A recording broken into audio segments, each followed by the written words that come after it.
Shocking allegations against a local pastor. He's accused of raping a male prison inmate. Today, a shocked neighbor talked about the clergyman with News4 Jack's I-Team. He talked about God. Yeah, he let us know, we need God in our life, and actually we got saved. Right now, 45-year-old Antonio Carlisle is in the Duval County Jail. Aside from being the senior pastor at a church in Lake City, he's an education supervisor for the Florida Department of Corrections.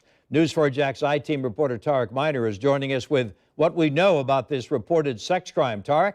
Well, Tom, the alleged rape of a male prisoner occurred in August of last year while Antonio Carlisle was in a management role at the Florida State Prison. Investigators say they now have solid DNA evidence linking Carlisle to the crime. Reverend Antonio Carlisle has been the senior pastor of this Lake City church, the Greater True Vine Missionary Baptist Church, for the past 17 years, according to church members. They also tell the News4 Jack's I-Team it was common for Carlisle to talk about the good work he was doing at the Florida State Prison.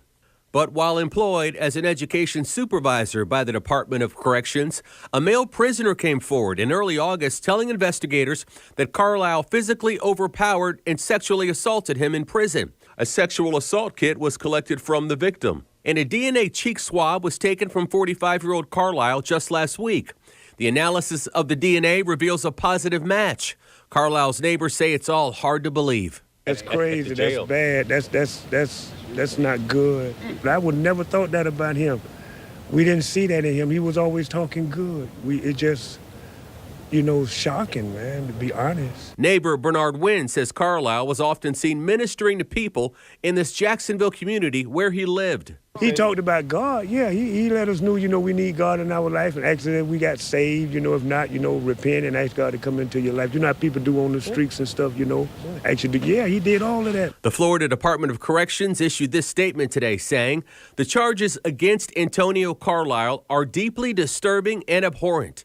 His actions are absolutely the contrary to the core values of the FDOC.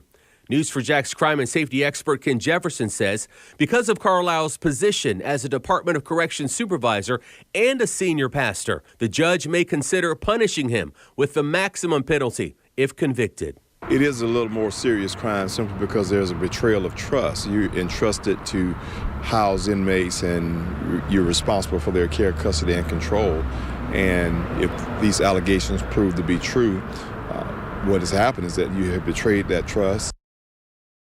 So after our story aired at 5 o'clock, a former student emailed us saying that Carlisle was also her teacher at James Weldon Johnson Middle School years ago. His LinkedIn page says that he did indeed work for the Duval County School District. We are working to confirm that now with the district. Now, we also looked into Carlisle's criminal record. Back in 2003, he was arrested for sexual battery, but the victim dropped the charges then, and that was right around the same time that he took the position as the senior pastor of that Lake City church.